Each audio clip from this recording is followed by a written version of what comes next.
me? I'm sure you remember me, don't you, my friend? Yes, well, I mean, it's just not too bemused. That'll do fine for me. If anyone's not familiar with my face, then I'm sure you'll be more than familiar with the classic children's television programs that I made for the BBC all through the 1960s and 70s.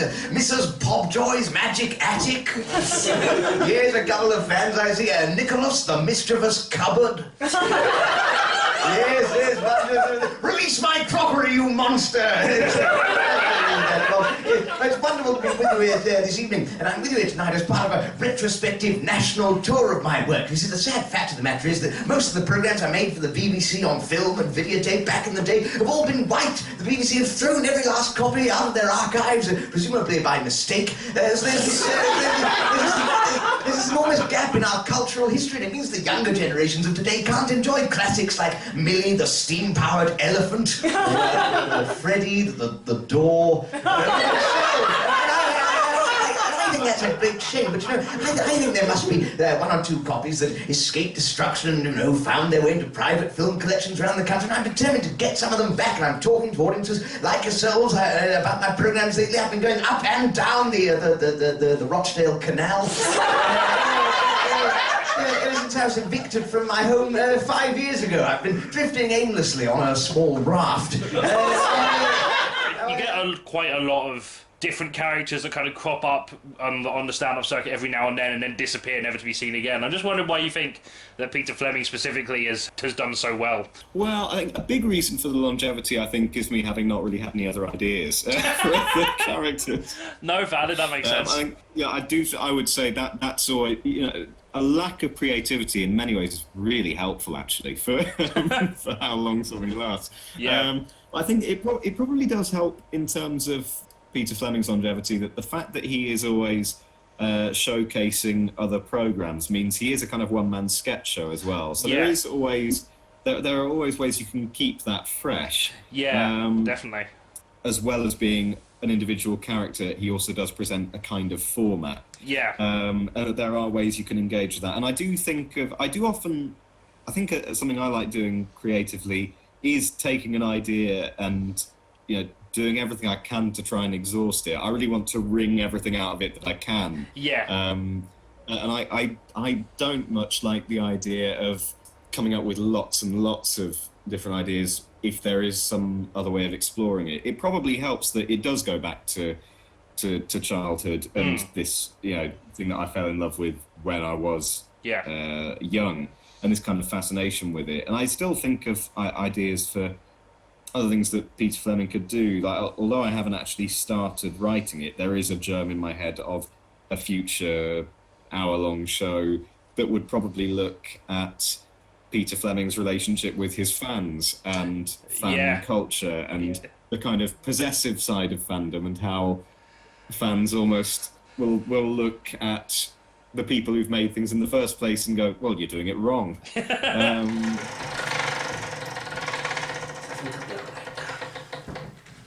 15. Joke. Okay.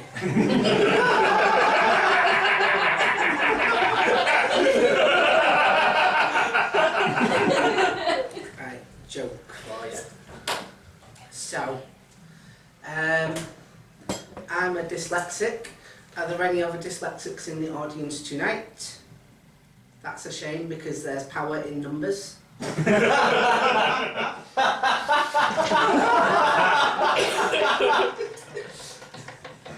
17. Anecdote. So I first got diagnosed as a dyslexic when it took me a year to read Lord of the Rings. So in the end, I just switched the subtitles off.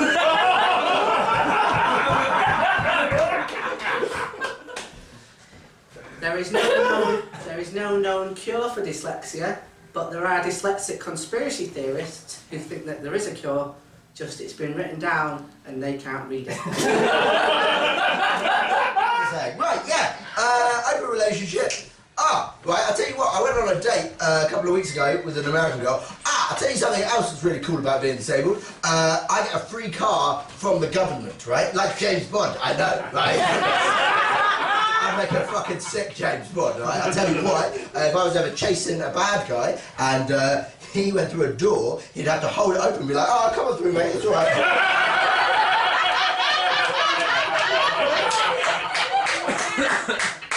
Catch him.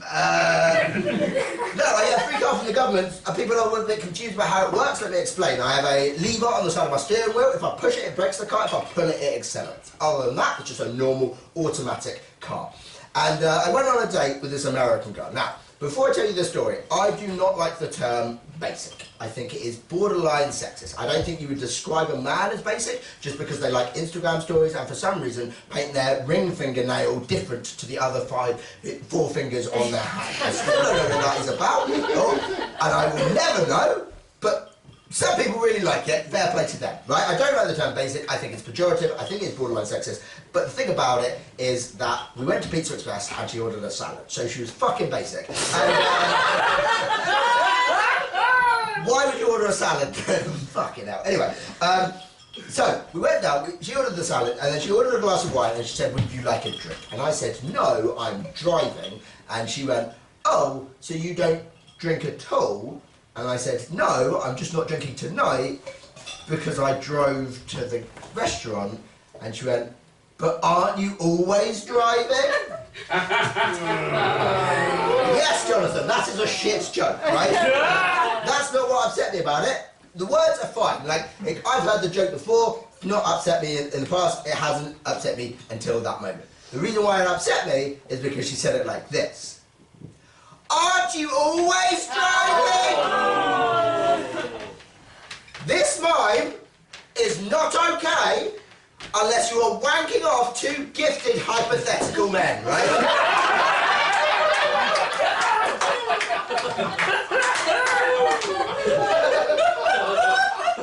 They finished, so send it up. So sorry. When I started, I didn't sort of have any sort of like artistic sort of goals in that sense of like, I'm going to speak power to truth and or was it truth to power? I don't know. That clearly shows how little I care about that kind of stuff. I want to make people laugh. When I started, I sort of had three vague goals in terms of what I wanted to like feel like a comedian, which was I wanted to be paid for a 20-minute set. I wanted to play the Comedy Store, and I wanted to do an Edinburgh run.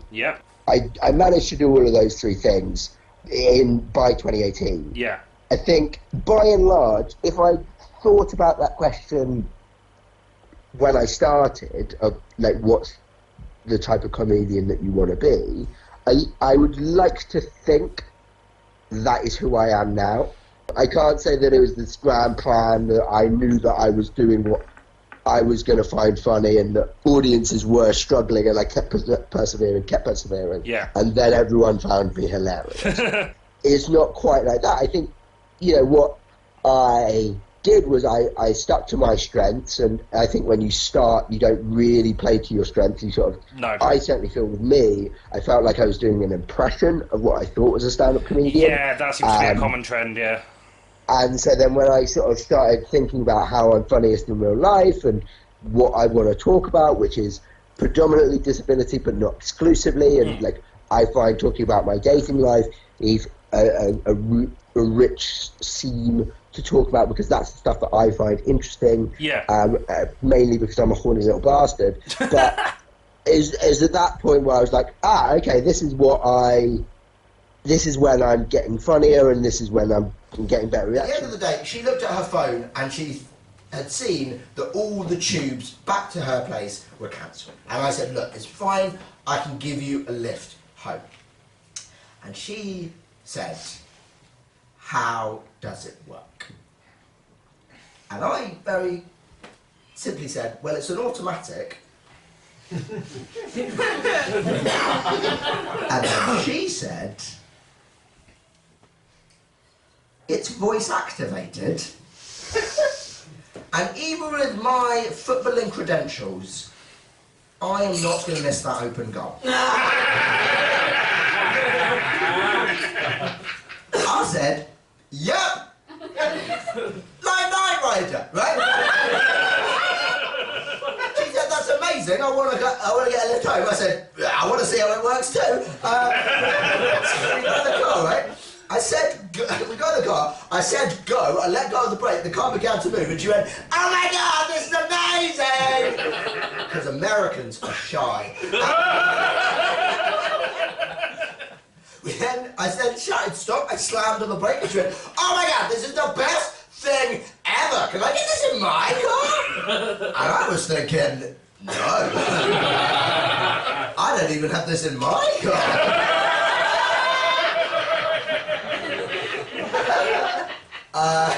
We carried on for a little while, and then she said, can I try?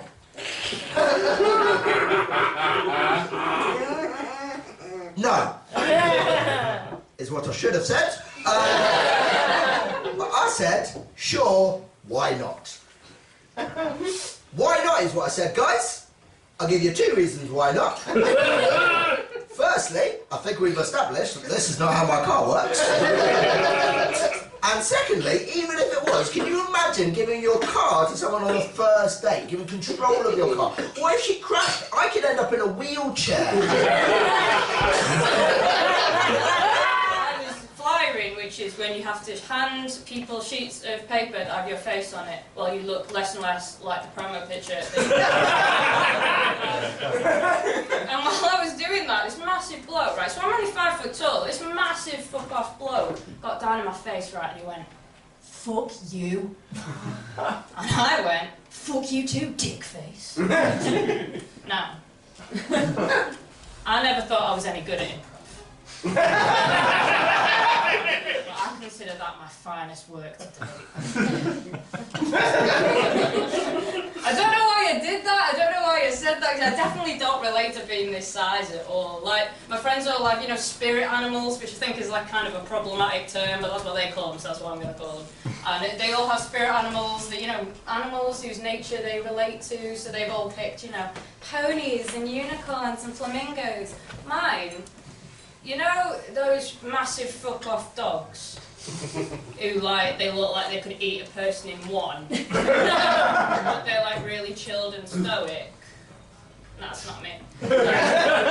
I'm like the little chihuahua next to it. I get that against all the odds, he's trying to both fuck and fight that dog.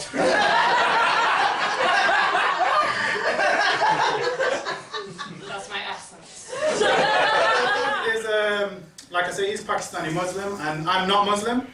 And to be honest, you might be surprised, it's never caused any problems between us, mainly because I've never told him.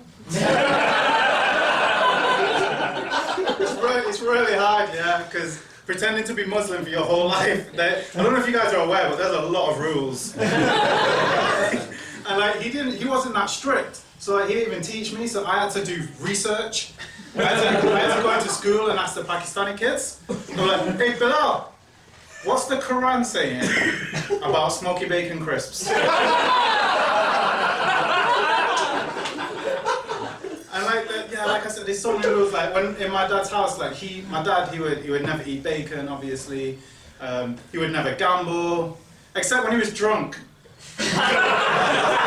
Simple enough journey, but to get to Television Centre, obviously all you have to do is, instead of turning onto the Stratford Canal, you join the Grand Union, and then eventually keep going until you get your way into the Thames, or coming in from the top. Either way is fine. And then all you have to do is moor yourself at Putney, and then it's very easy to get to the Underground, which, as you all know, is very strict. What you do is you get past the barriers at Putney, hopefully nobody will notice you, and then you descend into the tunnels, and just sort of by foot, you just try and travel whichever way seems to be north. Once you get to Earl's Court, you can then move just over to your left, and then you'll find yourself in Hammersmith. Then try and change onto Hammersmith and City, fail and end up on Piccadilly for a couple of weeks, then turn around. Once you've finally found your way to Hammersmith, trying to dodge any trains, obviously, don't forget that. Eventually you get up, and sure enough, you'll eventually find your way to Wood Lane. And then once you've got there, all you have to do is emerge onto the surface, and there it is, BBC Television Centre. Or at least, so I thought it would be BBC Television Centre. What I didn't realise at the time when I went was they'd actually undergone some renovations. So, they've knocked loads of it down, you see, and as you can see, they've knocked pretty much all of the annotations down to nothing. Now, the trouble with it is, I thought I could just find some bits and pieces of paid work, but most of the offices are gone, and most of the studios are as well. The only ones still left are 1, 2, and 3. I'll be honest, this is even less impractical than I imagined. Is it funny enough to justify? It is, but only if I acknowledge it. Now, the trouble is, so all that's left now is 1, 2, and 3. The rest has been knocked down for luxury flats, or to give it its proper name, unaffordable housing. So it's all gone. And they're now the only three. They only have the first 3 studios that they still let you use for television, and then not even the BBC exclusively use it. They have to rent it out to all sorts of people. So what was once the home to Doctor Who, Newsround, Blue Peter is now the home to several wealthy Londoners, a handful of oligarchs, and Good Morning Britain. All in the name of saving money, not just on production, of course, but also on security. It's quite a sound principle. The idea is that you're far less likely to get a break-in if the most valuable thing you've got on your property is Piers Morgan. I've always really struggled with relating to our look, especially like my size, you know, my face, everything. So like I started seeing a counsellor, and as a comedian I feel like we all see counsellors. My counsellor hates me, so we had something in common straight away. Meant to see a counsellor for quite a few years. I was just terrified, you know, because I didn't want to go to a complete stranger. List all the reasons why I don't like myself, and have him go, yeah, sounds about right. What we in the mental health world call self-awareness. Turns out, Hannah, you are not bipolar, you're just a bit of a prick. I'm not normally a paranoid person, right, but I still do think the counsellor hates me. And that's because on our first meeting, I never even spoke. Our first session, he handed me this self-help book that was called I'm Not Good Enough, which is confusing. I looked it up online. It's a real self-help book. You can have a look it up as well. It's the first part of a trilogy. The second part is called Do Us All a Favour.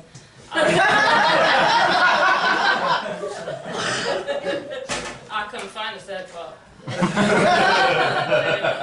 feel the need to publish that, apparently.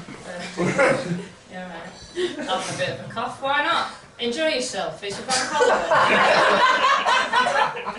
That's the stupidest thing I've ever said. And I've got a joke about fish later. Your ideal world would be I would write jokes and I would give them to a pretty girl who did drama. I'd just give her the jokes and she could do them, and I would stand at the back going, they're all my jokes, and feel very smug. But I feel like I wanted to perform it after, I feel like I'd just not had the balls to. Right, yeah. And then suddenly when, like, I don't know, I'd gotten really depressed, and then I was like, well, I feel awful about myself. I can't feel any worse. If, like, people don't laugh at me, I already feel like a rock bottom. So I tried to do it at an open mic. Yeah. And I really enjoyed it, and then carried on. I've only been to Pakistan once, and to be honest, I don't know that much about it. I know what most people know, what you see on the news and stuff. I know that they're famous for 2 things. So they're famous for cricket, they love cricket there, and they're famous for drone strikes. They're not as keen on, I'll be honest. But yeah, like cricket and drone strikes, which if you think about it, is an incredible snapshot of the difference between British and American imperialism.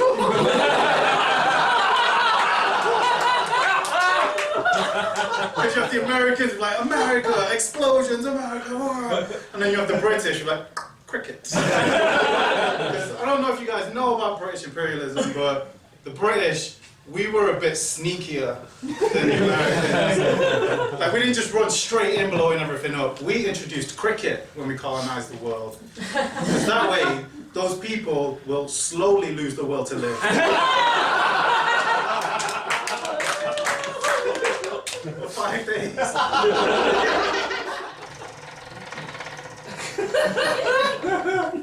14. Make it harder.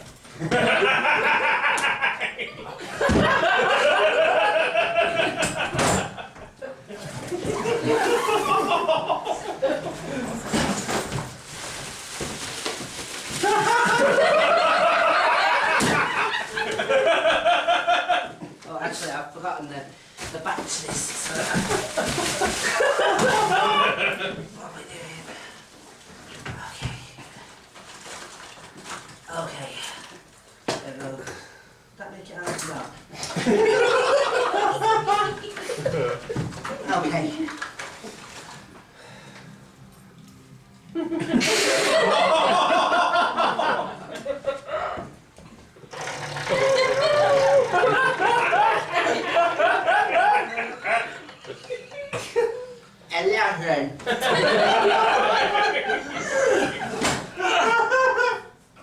Eleven.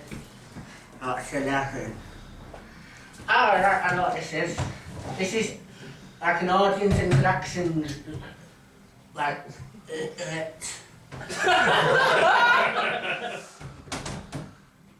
Alright, who's got a snowflake on their chair? Yeah.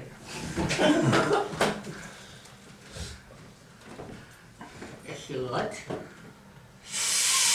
I might start to drool. Oh, which I apologise. Oh, what's it say? It says, try to lick your elbow.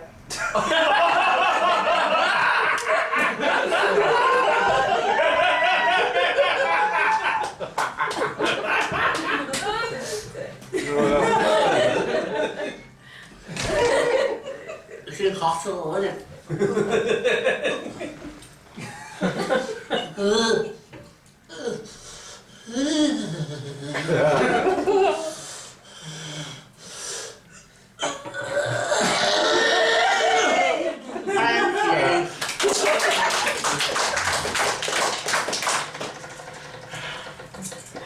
Okay, 19. The heat.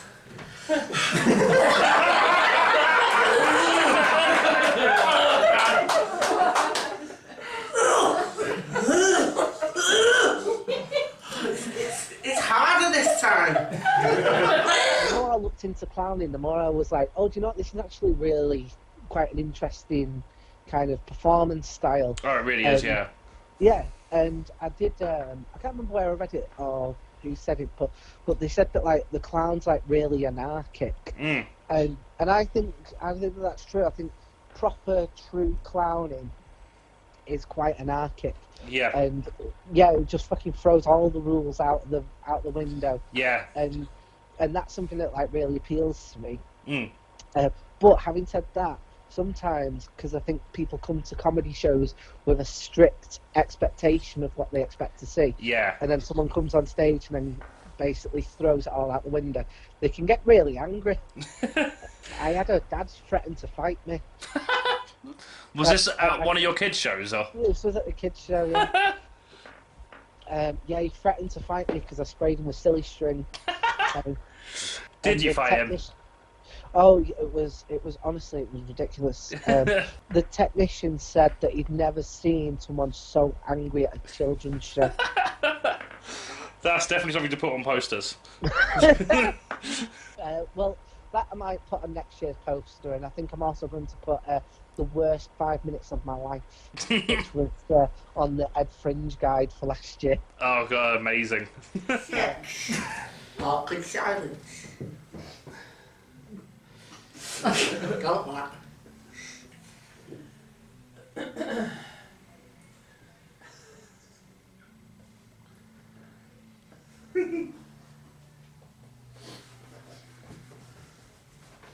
Scratch it.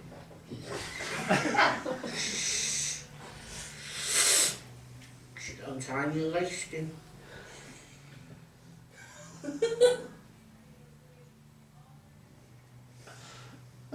I'm gonna stare at each person in the eyes, and then we're done.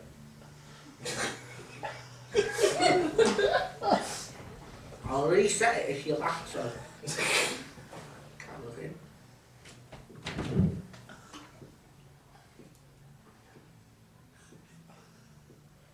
Can't look in. Can't look in.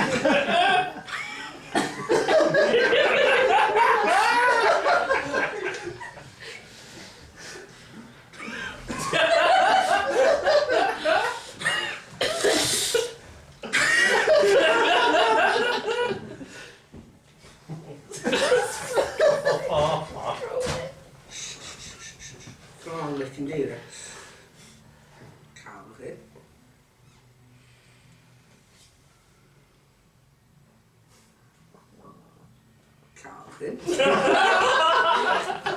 I heard that. Calvin. Calvin. Calvin. Calvin. Calvin. Calvin.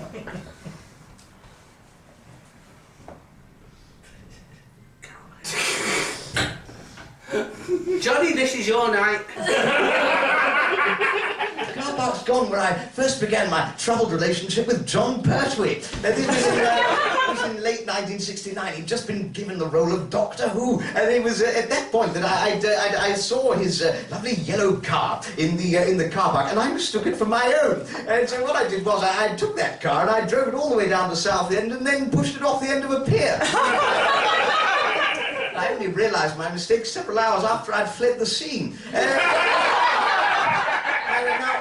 Now, John was absolutely convinced this was a calculated attack, but I was determined to set the record straight. The trouble was, by then, he was doing everything he could to try and avoid me. So I thought, well, I better get very canny about this. So what I did was, I started to take lots of roles on the side of making all of my programmes. I started to take lots of roles of Doctor Who monsters. So quite often, he'd be halfway through a scene, and then suddenly I'd leap out of the costume and say, "I'm sorry, John!"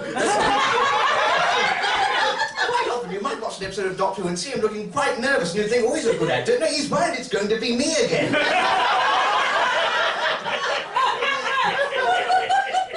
the end, he started living as a scarecrow in some field somewhere just to get rid of me. He was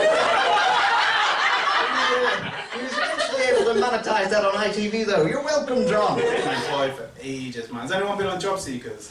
Ooh. Yeah, man. Thank you for, like, shouting it, yeah? There's nothing to be ashamed of. Loads of people end up on it. It's fine, like, that's what it's there for, right? But when I was on it, though, I felt really bad, because you might not realise this, but the worst thing about being unemployed isn't even the money. It's like, it feels like nobody cares about you. Like, even my mum, like, she cared, but she cared a bit less. I can tell you. Like, I'd go for Sunday dinner, I'd get like 1 Yorkshire pudding instead of 2. Like, she'd put a wash in for me, but she wouldn't use any fabric softener. The jobs are all itchy and shit. And, like, it's really, like, it's bad, man. Like, it really hit me one day. I was walking home at night for a dodgy area. I lived in Longside, which is quite dodgy, I don't know if you know. And I was walking home and I thought, if I got murdered right now, it wouldn't even make the local news. Like, cause like, you know, like if like a white girl studying medicine gets murdered, that's like BBC News at 10 to search. And it just hit me, and I realized like people care less about me getting murdered than they do about a woman putting a cat in a bin. And I've pledged, like, to this day, if I'm ever unemployed again, I'm not going anywhere without either a white woman or a puppy. Just to make sure, like, if I go missing, they're gonna look.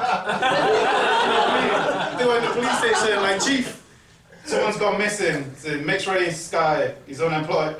Put it on the pile, put it on the pile. He's got a puppy." What, you say so? It's good. When I started, every second open micer was trying to be Stewart Lee. Yep. I don't know if that was the same. I'm familiar with that. I think I was probably that person for a little while. Yeah. Well, so was I. Yeah. Like, that's what I'm saying. So I started out with that super, like, pretentious, not very funny. Not that Stewart Lee isn't funny, but I wasn't funny trying to do. My impression of Stewart Lee wasn't very funny. Yeah.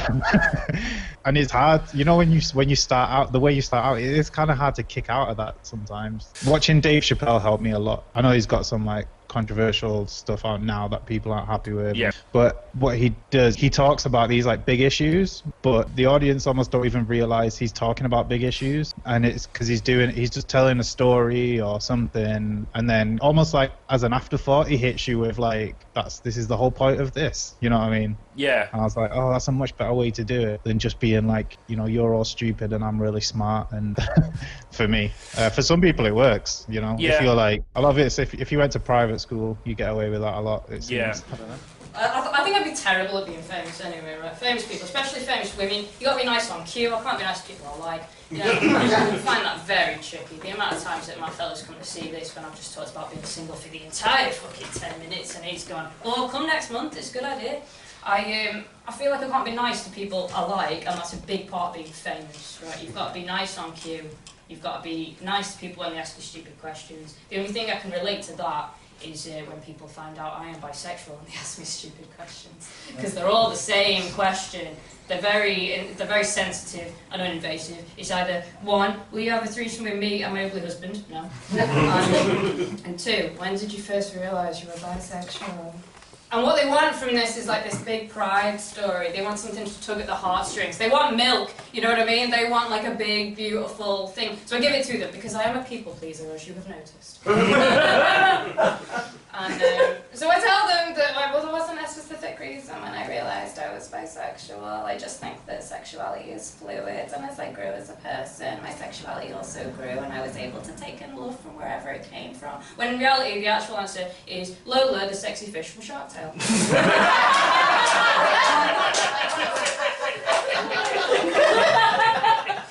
is when I first realised I wanted to fuck fish. That's the joke. That's the fish joke. Talking about earlier. You guys are too nice. You gave it way more than it deserved. Can you imagine? So, she then, but I said, sure, why not? I said, all you need to do is say go and the car will begin to move. So she said, go. To this day, I do not know what makes me say the following sentence. Oh, the car doesn't understand your American accent. I made it do an English accent, guys!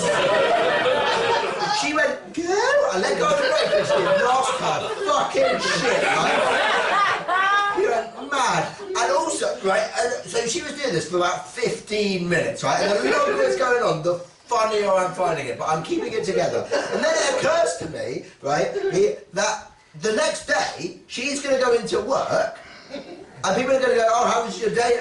You went on a date last night, how was it? And she's going to go, yeah, I went on a date with a guy in a wheelchair, he's got a voice-activated car, right? You guys hate us enough as it is, right? We get free cars. We can't have people thinking it's voice-activated. I can't have that rumour being spread around me, so I have to tell her the truth. And also I felt a little bit guilty. Just a smidge. So I decided to tell her where the lever was. I went, look, the lever's here, that's what stops and starts the car, not your English accent. And she said, I completely believed you because my front door is voice-activated. I'll tell you what, I'm going to go inside and slip into something more comfortable, and you just go up to the front door and say, Alexa, open. I learned 2 very valuable lessons. 1, there is a very thin line between basic and evil genius.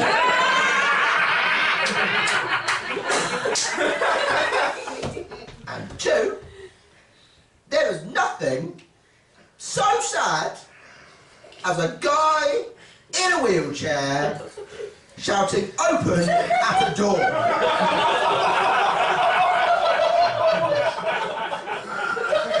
In an American accent. How long have I done, Johnny? Take off. I'll tell you what. Right, look at this. I'll let you guys pick a number. And we'll do that now at the end. 6. 6.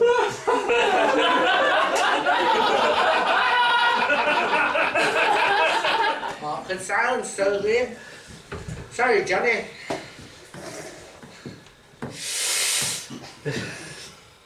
Tell you what, I like it tighter.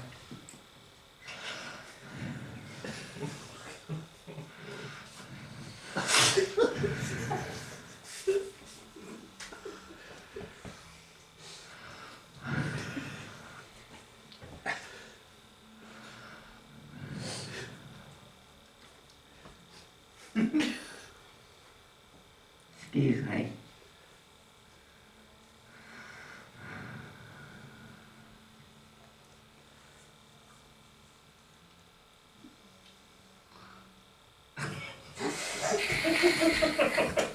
You're making it.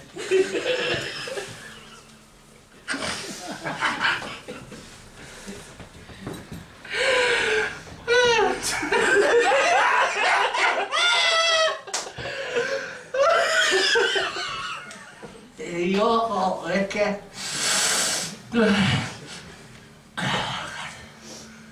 Like I said at the beginning, I didn't think that I'd have a lot to worry about in terms of content here. So thank you. Thank you. Thank you. Thank you. Thank you. Thank you. You know, you're all in that nice.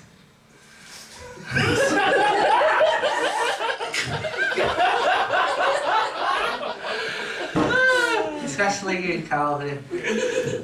Thank you.